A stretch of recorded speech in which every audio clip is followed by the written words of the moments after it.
estranho, mas É uma loucura, esse teste é do ano de 1973. É o primeiro teste clínico motor em cirurgia de deformidade. E o potencial evocado motor entra na deformidade em 1998. 3 anos depois a gente já tinha no Brasil. Então, por isso que a gente se destacou bastante. A monitorização intraoperatória no Brasil, ela é muito boa também. Ela é muito boa. Temos várias equipes, vários colegas no sul do Brasil, Minas Gerais, Brasília, para o norte, Nordeste. A gente tem muitos profissionais muito bons. Mas o pioneiro foi o Dr. Ricardo. O mais velho vai chamar eu. Jamais. Eu quero te fazer 2 perguntas. Uma que chegou para mim. Primeira idade, não. O paciente quer saber o que é eletroneuromiografia, que os médicos adoram pedir. Vamos lá. Então, a eletroneuromiografia, na verdade, já foi um nome criado por brasileiro. O brasileiro adora criar.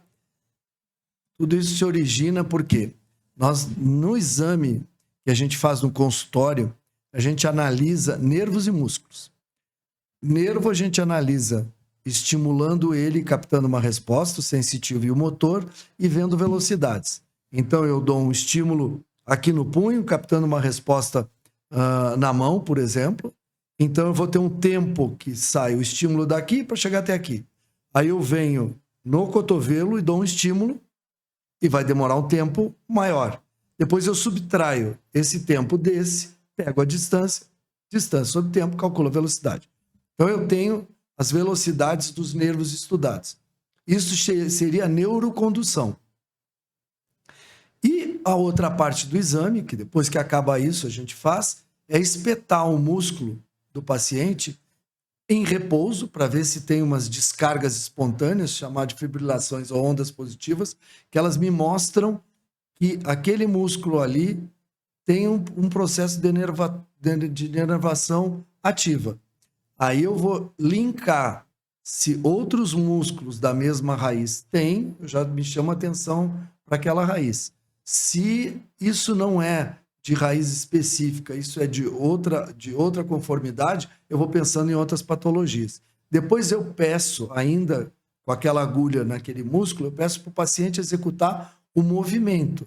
E primeiro ele faz o movimento, depois eu ofereço uma resistência. Então eu vejo o músculo ao repouso e na contração. Isso é eletromiografia, né? Isso é a miografia. Nos Estados Unidos, no mundo inteiro, o nome disso é EMG, eletromiografia. Aqui criaram o termo de neurocondução, miografia. Então, só aqui também que a gente tem esse ENMG. E esse teste serve por quê? Vai no consultório consultar com o Zé Antônio e o paciente diz assim, olha, eu tenho uma dor, pega aqui da minha coluna lombar, desce pela região glútea, vem por trás da perna, pega um pouquinho aqui depois do joelho, embaixo do joelho, está indo até o pé. Ele já pensa assim, ó, tem algum pensamento acontecendo nessa coluna lombar. Em que andar que é? Lembra que eu falei dos andares? Uhum. Bom, de acordo com a dor, de acordo com os reflexos que o Zé examinou lá e com a força do paciente e também a pesquisa de sensibilidade, ele já diz, isso aqui é uma radiculopatia, quer dizer, uma raiz nervosa que sai lá da coluna, patia porque é doença, uma radiculopatia da raiz de L5 à direita. Ponto. Isso ele já sabe. O paciente está na sala dele, saindo, ele já sabe. Agora ele precisa corroborar a clínica, que ele já sabe com o quê? Com exames de imagem. Aí ele vai, faz um exame de imagem. Nesse exame de imagem ele está buscando o quê? Essa radiculopatia é uma inflamação porque uma hérnia de disco está ali, é uma inflamação porque uma vértebra escorregou sobre a outra e está apertando, está fechando o buraquinho por onde sai a raiz, que se chama forame.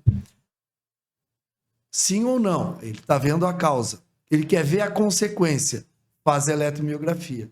Na eletromiografia, o profissional que está lá no consultório vai fazer esse exame e que não leva 10 minutos só, que não leva 10 minutos só, e que não se faz com o paciente sentado, e que se tira a roupa do paciente, e que se examina com agulha.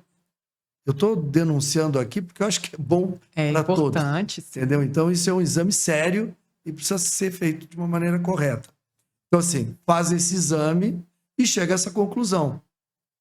Ele não precisa ver imagem, ele não precisa ver nada, é até bom que não se leve imagem para lá, para ele fazer um exame e chegar à seguinte conclusão. Olha, descobri aqui que o senhor tem um comprometimento da raiz de L5 à direita de grau tal.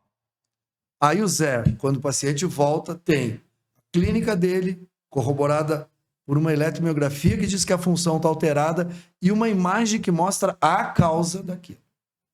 E aí ele fechou o diagnóstico. Aí ele vai propor ou não uma cirurgia. Hérnia de disco é igual a cirurgia? Não. Essa é a primeira coisa que é não. Tem vários critérios e acaba que o percentual de necessidade de cirurgia é muito pequeno, é muito baixo.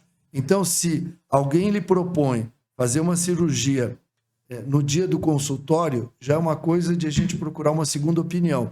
E como existem vários médicos, existe a segunda, a terceira, a quarta opinião, e se forma com isso alguma massa crítica dentro da cabeça do paciente para decidir. Existem critérios, por exemplo, eu tenho um pé caído, que é uma situação de emergência. Eu tenho um paciente que deixou de urinar. Eu tenho outro paciente que está perdendo urina. Eu tenho coisas aqui que são urgentes. Sim. Aí eu tenho que internar esse paciente e já pedir imagem, eletromiografia, tudo já internado, porque esse paciente provavelmente é cirúrgico. Então, para quem está em Estou casa... falando demais. Não, excelente. Essa informação é importantíssima. Para quem está em casa, um exame bem feito leva, em média, quanto tempo? Pelo menos 40 minutos, 1 hora, é isso aí. Pronto. Então, assim, esse exame, na minha mão, ele é médico dependente. Então, se trouxer 10 exames com 10 médicos diferentes que faz o exame em 5 minutos, vão dar resultado diferente. Por isso, quando eu peço a minha eletroneuromiografia, eu peço a do Ricardo Evocado.